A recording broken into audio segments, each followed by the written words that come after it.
नमस्कार, आप देख रहे हैं HDI भारत का खास प्रोग्राम पब्लिक वॉइस। आज हम जिस विधानसभा क्षेत्र में खड़े हैं उसका नाम है गोपामऊ और जहां खड़े हैं उसका नाम है पिहानी। पिहानी कस्बा बहुत बड़ा कस्बा है और जब राजनीति की बात आती है तो ये केंद्र में होती है। कभी ये खुद एक विधानसभा क्षेत्र रहा है और आज हम जब पब्लिक वॉइस में पिहानी पहुंचे तो आज यहाँ हम बात करेंगे यूथ से, किसान से और व्यापारियों से कि 2022 चुनाव आने वाला है, उसमें उनका क्या रुझान है। आपका क्या नाम है? मेरा नाम राहुल मिश्रा है। मैं यहाँ पर किसानों का नेतृत्व करता हूँ। भारतीय किसान यूनियन अवध संगठन से तहसील अध्यक्ष शाहबाद हूँ। 2022 चुनाव आने वाला है, आपके क्या स्थानीय मुद्दे हैं? आप किसको लाने वाले हैं? लाने की बात रही तो हम लोग जिनको लाए हैं उनको भी हम लोगों ने पूर्ण बहुमत से लाने का जो अपना प्रयास था उसमें सफल हुए थे, लेकिन जिन मुद्दों को लेकर लाए थे उन मुद्दों पर ही ये सफल नहीं उतरे हैं। इसलिए किसानों में मौजूदा सरकार के प्रति रोष व्याप्त है। सबसे बड़ा मुद्दा है आवारा गौवंशों का। किसानों के खेतों में आवारा गौवंश किसानों की रीढ़ को तोड़ने का काम कर रहे हैं। कई बार संगठन के द्वारा और किसानों की इस अहम मुद्दे को उठाने का प्रयास किया गया, लेकिन शासन की मंशा के विपरीत प्रशासन किसानों की हत्या करने का काम कर रहा है। गौशालाओं में प्रशासन के द्वारा जिस प्रकार से लापरवाही हो रही है, जिन गौवंशों को वहां पर रखा जा रहा है उनको खाने की व्यवस्था नहीं है। सरकार कह रही है कि गौवंशों की रक्षा करो, लेकिन प्रशासन जो सरकार के नुमाइंदे हैं वही सरकार की नीतियों पर खरे नहीं उतर रहे हैं। आप कुछ कहना चाहेंगे? 2022 चुनाव आने वाला है, आप किसको समर्थन देने सोच रहे हैं या आपका क्या मन कह रहा है? मेरा नाम है मोहम्मद वसीम खान, ब्लॉक सचिव पिहानी, भारतीय किसान यूनियन अवध से। सबसे बड़ी समस्या यहाँ पर यही है, जो आवारा गौवंश यहाँ पर घूम रहे हैं वो हमारे किसानों को उसमें बड़ी परेशानी है। तो इसलिए कई बार सरकार ने इस बात को पकड़वाने की कोशिश की, लेकिन आजकल एक भी जानवर नहीं पकड़ा गया और सभी जानवर छुट्टा घूम रहे हैं। सबसे बड़ी किसानों की यही समस्या है और हम ये चाहते हैं कि अब की बार जो भी सरकार हमारे यहाँ पर जो भी सरकार जिसकी बने वो सरकार हमारे किसानों की हितैषी हो। आपका क्या नाम है? हमारा नाम मोहम्मद रजी है। 2022 में किधर मूड कर रहा है, किधर मन जाने का? तो सपा का कर रहा है। सब क्या कारण रहे हैं जो आप सपा? यही है, हमारे गाय वगैरह खेतों में बहुत नुकसान पहुंचा रही है। सबसे बड़ा नुकसान यही है। स्थानीय कुछ मुद्दे आपने विधायक से, आप जो वर्तमान विधायक, कोई लेना नहीं हमको, सिर्फ हमें गायों से खेत में परेशानी की वजह से ये है। 2022 चुनाव में किधर रुझान कर रहा है, किधर मन कर रहा है? 2022 में कोई सरकार बने हमें इससे कोई मतलब नहीं, लेकिन किसानों की जो फसल नष्ट हो रही उसकी व्यवस्था की जाए। जैसा कि आप देख पा रहे हैं, लोगों का जो सबसे बड़ा सवाल उठकर आ रहा है कि जो गौवंश है, जो छूटे हुए गौवंश है, वो खेतों को बहुत ज़्यादा नुकसान पहुंचा रहे हैं। ये किसानों की सबसे बड़ी समस्या निकल कर आ रही है। अभी कुछ और हमारे साथ लोग जुड़े हैं, उनसे भी बात कर रहे हैं कि आपका क्या नाम है? वैसे मेरा 2022 चुनाव आने वाला है, क्या किसको समर्थन करने के मूड में? सब मोदी भाई को। अच्छा, आप बताएंगे कुछ? चलिए, आप कुछ बोलेंगे? हाँ, बोलेंगे जी। देखो, मेरा नाम रामबली जोशी है जी। मोदी ने ये नहीं कहा था, ये योगी ने कहा था ये गाय को छोड़ो।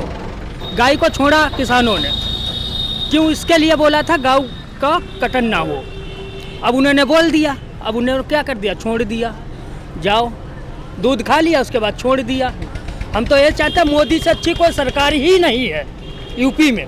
चलिए ठीक है, मैं केंद्र में भी नहीं। पिहानी कस्बे में मैं खड़ा हूं और यहाँ पे हमारे साथ एक और शख्स जुड़ चुके हैं, उनसे बात करेंगे कि उनके मन में 2022 चुनाव को लेकर क्या चल रहा है। ठीक, हमारा नाम है जमायत खां। जमायत खां, मैं औरंगाबाद का रहने वाला हूँ। इनकी सरकार ने बहुत बुरी धांधली की है और गाय भी छुड़ाई हैं और 5 किलो गले में क्या होगा, और जितनी भी आदमी की सब फसलें नष्ट हो रही, आदमी बहुत परेशान है, बहुत पीड़ित है। तो आप कोई भी बात स्थानीय अगर समस्याओं के बारे में बात करें तो आपको स्थानीय तौर पे लोकल जो क्षेत्र है उसमें आपको कौन कौन सी समस्याएं निकल कर सामने आ रही हैं? बहुत बड़ी समस्या है, बड़ा परेशान आदमी है। गाय सफेद तारंत कट रही है, उनकी हत्या हो रही है। गौशाला बनवाएगी, उनमें चारा नहीं है, गाय सफेद मर रही है, सब परेशान हो रहे हैं सब। अगर हम प्रॉपर पिहानी कस्बे की बात करें जो गोपामा विधानसभा क्षेत्र में आता है, तो यहाँ पे कौन कौन सी समस्याएं हैं या जो 5 साल में क्या विकास हुए हैं और क्या नहीं विकास हुआ, उसके बारे में कुछ बताएंगे। 5 साल में कोई विकास नहीं है। खेती जितनी रहेगा वहाँ नहीं, कोई सब नष्ट हुई गए, खाई गए, गोरू सब गुजर गए, किसान बहुत परेशान है। समस्या चलिए, और हमारे साथ युवा जुड़े हुए हैं, उनका क्या नाम है? मोहम्मद शाहिद खान। 2022 चुनाव आ रहा है, आपके मन में क्या चला? 2022 में क्या परिणाम रहने वाले हैं? 2022 में साइकिल जीतेगी भाई साहब, साइकिल का परिणाम ज़्यादा दिखा रहा है। क्या कारण है जो सरकार बदलनी चाहिए? बहुत कारण है भैया, कारोबार में बहुत दिक्कत आ रही है जी। हाँ, और सबसे ज़्यादा ये नोटबंदी करी गई, इसमें ज़्यादा बहुत दिक्कत हो गई कारोबार में। सपा सरकार में इस समय आपकी नज़र में कोई कैंडिडेट गोपामा विधानसभा से दिखाई पड़ रहा है? अब कैंडिडेट कई लोग आ रहे हैं, अब देखो भाई जो सही लगेगा उसको चुना जाएगा। चलिए और लोगों से भी हम बात करते हैं। हमारे साथ पीछे एक कैमरामैन से कहेंगे इधर आइए, और ये हमारे पान की दुकान पे हैं अंकल जी, उनसे बात करते हैं। आपका नाम क्या है? सत्यनारायण मिश्रा। 2022 चुनाव, आपके मन में क्या चल रहा है? किसकी जीत होगी, किसकी हार होगी? हम तो जैसा नाम हमारो सत्यनारायण मिश्रा नाम हमारो, हम तो भैया खुले हम जहाँ है तहाँ हैं। अरे फिर भी कहाँ है? मेन विकास का मुद्दा होना चाहिए। विकास पियानी सड़कें देख लीजिए, जानी खेड़ा वाली सड़क वो ऐसे पड़ी, बूढ़े गांव वाली सड़क वो ऐसे ही पड़ी, गोपामा वाली सड़क वो ऐसे ही पड़ी, सलिया वाली सड़क वो ऐसे ही पड़ी, केवल एक शाहबाद वाली बनी, हरदोई वाली बनी। लेकिन योगी सरकार, मोदी सरकार डेली हाईवेज के उद्घाटन कर रहे हैं, कह रहे हैं कि मैंने सड़कों का जाल बिछा दिया है, इसके बारे में क्या कहेंगे? और हमारे आसपास तो कोई हाईवेज नहीं बना है, हमारे मेन सड़कें वही नहीं बनी। हमारे साथ कुछ यूथ भी जुड़ चुका है, उससे भी हम बात करें। कैमरा पर्सन सर, आपका नाम? अरुण गुप्ता, भाजपा युवा मोर्चा नगर अध्यक्ष पियानी। 2022 चुनाव आने वाला है जी। क्योंकि आपने खुद कहा भाजपा युवा मोर्चा से आप जुड़े हैं, जी जी। तो आप बताना चाहेंगे कि पब्लिक 2022 में किधर जा रही है? आने वाली जो 2022 का चुनाव आने वाला है, जिसमें हम युवा मोर्चा के द्वारा युवाओं को ज़्यादा से ज़्यादा जोड़कर आने वाला चुनाव, जिसमें ज़्यादा से ज़्यादा भारी बहुमत से सीट जिताएंगे। क्या आपको लगता है भाजपा ने 5 सालों में वो सब विकास किए हैं पिहानी में या गोपामा विधानसभा क्षेत्र में जो उन्हें करने चाहिए, क्या सभी काम पूरे हुए? सरकार ने अपने जहाँ तक जो विकास होने थे वो अपने किया है। जहाँ तक कि अभी तक जानी खेड़ा वाली रोड नहीं बनी थी वो बन रही है, शाहबाद वाली नहीं बनी थी वो बन चुकी है, सलिया वाली नहीं बनी थी वो बन रही है। क्योंकि आप भाजपा से जुड़े हैं तो सवाल तो बनता है कि गोपामा और चढ़ियावा मझिया वाला जो रोड है वो बहुत खस्ता हाल में है। पिछले 6 महीने से मैं देख रहा हूँ, काम हुआ है, आधी सड़क बनी और उसके बाद 6 महीने से वो वैसे की वैसी पड़ी है। रही बात गोपामा की, तो गोपामा और बाली रोड पास हो चुकी है, जल्दी इसका बजट टेंडर पास होने के बाद इस पे भी काम चालू हो जाएगा। एक और सवाल हमारे जो बूढ़ा गांव से धोबिया की तरफ रास्ता जाता है, वैसे तो सड़कें चौड़ी होती हैं लेकिन ये सड़क पतली की गई, इसके बारे में क्या कहेंगे? बूढ़ा गांव की रोड है, ये भी जहाँ तक पास हो चुकी है, ये भी बनेगी। और रही बात चौड़ी की, इसके लिए आएंगे हम लोग, उस पर बात रखेंगे ऊपर तक, और चौड़ीकरण भी इसका होगा। चलिए, हमारे साथ कुछ और युवा जुड़े हैं, भाई साहब हैं, इनसे बात करेंगे। आपका नाम क्या? अरे आप बताइए, आपके मन में क्या बताए? मेरा नाम गुड्डन है, और क्या 2022 चुनाव में आपका क्या मन कर रहा है, किसको आना तो नहीं चाहिए, चाहते हैं ये सरकार रहे। किसको चाहते हैं? हम ज़्यादातर तो अगर अखिलेश को चाहते हैं। क्यों नहीं ये चाहते हैं? क्योंकि भैया पैदल चल रहे हैं। सबसे पहली बात ये है कि गाड़ियां घर में खड़ी हुई हैं, पैदल चल रहे हैं, और दूसरी बात पानी से सब्जी बन रही है, तेल का नाम नहीं है। तो खाएंगे कहाँ से जब इतनी पैदाइश है नहीं, कोई काम धंधा है नहीं, आदमी पढ़ा लिखा अभी बेरोजगार घूम रहा है। इस सरकार का क्या करेगा आदमी? लेकिन योगी सरकार, मोदी सरकार कहती तो मैंने इतनी नौकरियां दी, इतनी नौकरियां। हाँ, हम तो नहीं देख रहे हैं, एक भी नौकरी नहीं मिली है। हमारे घर में सब पढ़े लिखे घूम रहे हैं, सब बेरोजगार घूम रहे हैं। कोई एक भी बंदा रोजगार से हो तो बता दो। पिहानी में इतना है। स्थानीय मुद्दा क्या है? अगला चुनाव जो बनेगा यहाँ का 99% तो हम ये चाहते हैं कि ना सरकार ये बने, ये ना मोदी सरकार ना ही बने। जब बात हो रही है मुद्दों की, तो स्थानीय आपका मुद्दा, मतलब यहाँ की सबसे बड़ी समस्या क्या है जो आपकी हल होना हो सकती है? हम तो सबसे स्थानीय मुद्दा हर जगह का आपको बता रहे हैं कि पैदल आदमी घूम रहा है, पेट्रोल इतना महंगा, दूसरी बात ना तेल देख लो, सब कुछ कुछ नहीं करने को मिल रहे। आपका क्या नाम है? हमारा नाम डाकू। 2022 में आपका क्या रुझान? हमारो रुझान का है, मैं पंडित मत डरोगे वही सरकार बाबा की सरकार में है जो तो बढ़िया रहा है का सब गुंडा जितो है तो वो सब पंडित ही रहा, कोई ठाकुर गुंडा नहीं रहा है, बदमाश कोई सिलेंडर करता ही नहीं। कानून अपने स्तर से काम करते हैं, ऐसा तो नहीं होता है कि मैं कानून फूलन देवी जो रहा इतनी बड़ी माफिया रहा 70 बेमही कांड करी। अब मध्य प्रदेश में अपना का आत्मसमर्पण करता जा रहा है, बनाए मारी गई।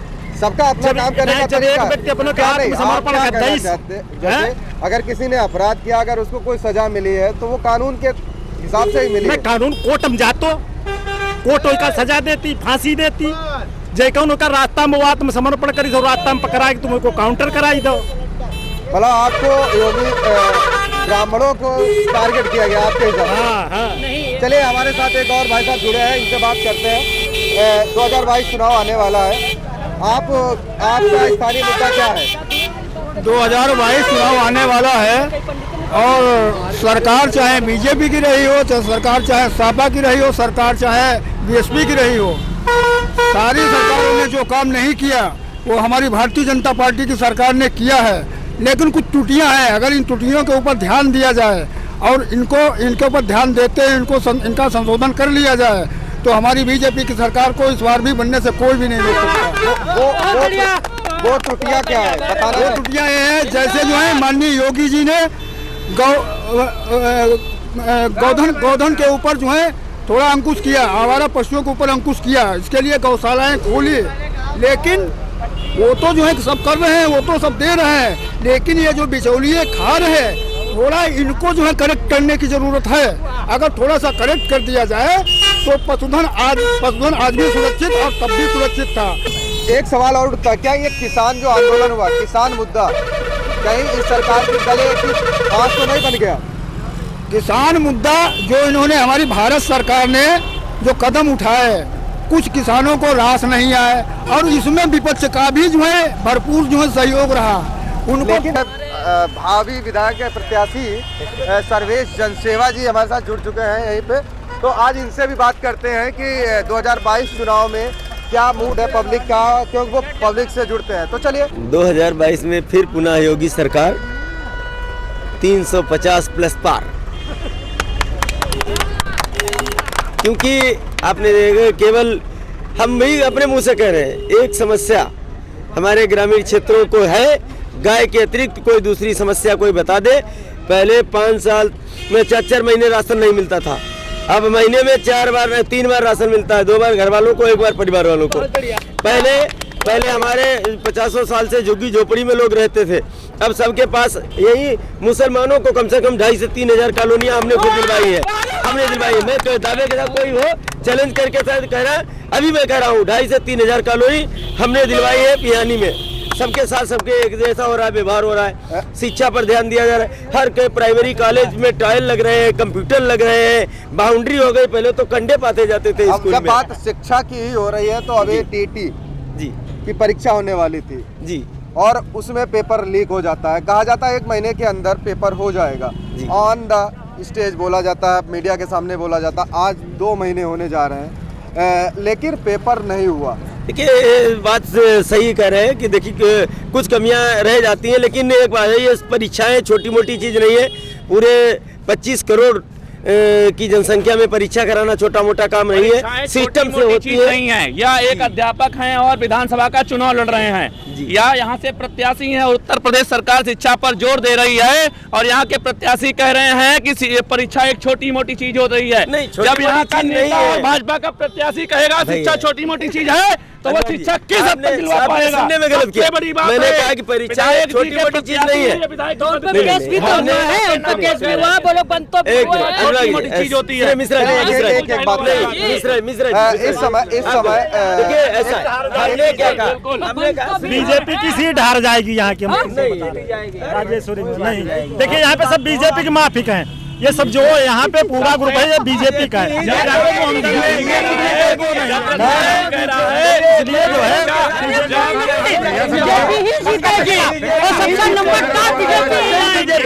बीजेपी को कोई नहीं, दो चार बीजेपी ही जीतेगी। अगर हम स्थानीय मुद्दों की बात करें गोपामा विधानसभा की, एक बात करते हैं। अगर गोपामा विधानसभा क्षेत्र की बात करें, ये जो सड़क जहाँ पे आप खड़े हैं ये गोपामाओं को जाती है, फिर टड़ियावा हो जाती है। इस रोड की हालत क्या है ये किसी को बताने देखिए, सड़कें बनाई जा रही है लगातार। अभी केशव मौर्य जी आए थे, उन्होंने हरदोई पिहानी, हरदोई शाहबाद, पिहानी से जंग बहादुरगंज, पिहानी से जानीखेड़ा, सारी रोडें पूरे हरदोई में 5 साल इन्हीं सड़कों को लेकर के भाजपा सरकार को हम लोग लाए थे कि फिर से चुनाव सरकारें सिर्फ घोषणाएं हो रही हैं, सड़कों के गड्ढे भी नहीं भर पाए हैं। एक बात बताइए, सुनिए एक मिनट, मैं बता, एक मिनट। आवास मिल रहा है, आवास मिले हैं, शौचालय मिले हैं, 3 बार राशन कोटे पर राशन मिला है, इतनी कोविड शील्ड लगाए, वैक्सीन लगाई गई है, पूरे देश को सुरक्षित किया गया, अंतर्राष्ट्रीय स्तर पर हमारा देश मजबूत किया गया है। एक सवाल उठता है, अरे सुनिए, डीजल को नहीं बताएं इतनी महंगो बाकी हर चीज की महंगाई भाई को ना बताएं। यूरिया 87 रुपए में डीजल है, यूरिया कहाँ पहुँची जाए, डीजल किसान डीजल पे बता रहे। एक बात बताओ, पहले गांव में 2-4 लोगों के घर में बाइक मोटरसाइकिल होती थी, अब हर घर में है। अंतरराष्ट्रीय डीजल हमारे देश में नहीं होता है, कुल उत्पादन का 15% हमारे देश में होता है। 2014 में 2013 में यही सरकार कहती थी कि ये सरकार के अंडर में है, पेट्रोल डीजल की बात करती थी, लेकिन जब इधर महंगाई बढ़ी उस समय तो 83-84 में था। शास्त्र में कहा गया है कि जब किसी वस्तु की मांग बढ़ती है तो उसका मूल्य बढ़ जाता है। उस समय जब किसी वस्तु की, उस समय इतना मांग नहीं थी, इतना अंतर नहीं आता। देखिए हम स्थानीय मुद्दों पे लौटते हैं, स्थानीय मुद्दों पे जैसे सड़क जरूरी है, गौवंश किसानों के लिए जो ये किसान मुद्दा, कहीं ये भाजपा को भारी पड़ने वाला तो नहीं है। देखिए गौवंश की बात कर रहे हैं, देखिए गौवंश के लिए सुनिए भैया, एक मिनट, गौवंश की बात कर रहे हैं। गौवंश में भाजपा के एक सप्ताह के अंदर जाएंगे, सबसे बड़ा मुद्दा आवारा गौवंशों को झेलना पड़ेगा, एक सप्ताह के अंदर का झेलना पड़ेगा। राहुल जी, हम आपसे अभी एक सप्ताह के अंदर एक भी गौवंश जा रहा है, ये आप नहीं बता सकते। अरे भैया एक बात है, मैं इनसे पूछना चाहता हूँ, सुनिए एक मिनट भैया, मैं इनसे पूछना चाहता हूँ, अगर आए हैं भाजपा के नेताओं के भी वैसे ही, मैं इनसे पूछना चाहता हूँ, क्या पहले गाय मोदी जी छोड़ गए? सुनिए एक मिनट, मैं पूछना चाहता हूँ, जितने लोग मौजूद है, मोदी जी योगी जी नहीं छोड़ गए, गाय हमारी है। कौन यहाँ कितने लोग खड़े हो जो चाहते हैं गाय काटी जाए? कितने लोग चाहते हैं गाय काटी जाए? सरकार हो रहा है 5,000 बिक जा रहा है, 20,000 रुपया खाली। बड़ी बात, सबसे बड़ी बात गाय कटना बंद हुआ है। जहाँ तक हमारा गौवंश का मुद्दा है, जो अभी सचिव बने हुए हैं दुर्गा शंकर मिश्रा, उन्होंने कहा है 1 से 2 तारीख एक सप्ताह में 15 दिन में 15 दिन में गौवंश रोड 1 से 10 तारीख का ही समय क्यों चुना गया? ये पूरे 5 सालों में क्यों नहीं किया? 1 से 10 तारीख तक, 10 तारीख में आने वाली भाजपा सरकार फिर से बनाएंगे युवाओं को। आने वाली है और किसानों की ताकत है, किसानों ने इस मुद्दे को उठाया है और सरकार लड़ रही है। गाँव में सबसे बड़ा हमारा गौवंश का होगा, इसलिए चुनाव से पहले इस मुद्दे को लाया गया और 1 जनवरी से 10 जनवरी। राहुल जी, अगर ऐसे बात होगी तो मैं आपकी सवाल पे उठाता हूँ। किसान मुद्दा जो था, कानून वापस लिया, 1 साल तक क्यों बीजेपी लटकाए रही? आखिरकार जिसको कहते थे वापस नहीं होगा, और आखिर में जिंदाबाद, जिंदाबाद, भारतीय जनता पार्टी बिल्कुल बिल्कुल। क्योंकि अगर आप अपने मन की बात करना चाहते हैं तो आहिस्ता से कीजिए ताकि आपकी नहीं, बिल्कुल सही बात को देखिए ऐसा है, जिंदाबाद कहने की बहुत रैलियां होती हैं, बहुत पार्टियां वहाँ करी। गोपामा विधानसभा में विधायक पद के कई उम्मीदवार हैं। जी जी, वर्तमान विधायक से आप कितने संतुष्ट? कुछ नहीं संतुष्ट होता ही नहीं विधायक 10 साल है कब आए ही नहीं कब क्षेत्र देखनी है नहीं मौजूदा ये तो कांग्रेस के आदमी है तो भैया हम पुनः पशुधन के ही मुद्दे पर जा रहे हैं। हम पशुधन के ही मुद्दे पर जो दोबारा जा रहे हैं। मतलब मैं यहाँ जब से अशोक वाजपेयी विधायक होना बंद हो गया तब से हम बोले समाजवादी पार्टी जिंदाबाद। यहाँ जब तक अशोक वाजपेयी विधायक रहे तब तक यहाँ विकास हुआ है। उसके बाद में 10 साल श्याम प्रकाश रहे, पिहानी में कोई एक नल तक नहीं लगवाई, दाऊद रहे 5 साल कोई। जब तक अशोक वाजपेयी जब दिन से गए तब तक को यहाँ करो सब क्षेत्र को खबरों के लिए बने रहिए HDI भारत न्यूज के साथ। और ये खास प्रोग्राम जो पब्लिक वॉइस था HDI भारत न्यूज का खास प्रोग्राम है और इसे अभी सब्सक्राइब कर लें इस चैनल को, ताकि सर्दियां तो बहुत तेजी से बढ़ चुकी है लेकिन चुनावी सरगर्मी बढ़ रही है, चुनावी पारा बहुत तेजी से बढ़ रहा है। इसलिए ऐसे पारे को देखने के लिए HDI भारत न्यूज को अभी सब्सक्राइब करें। शुरू हो चुका है 2022, देखेंगे किसकी राजनीति में पूरी होगी ख्वाहिश। और आप सब देखना न भूलें पब्लिक वॉइस। नमस्कार।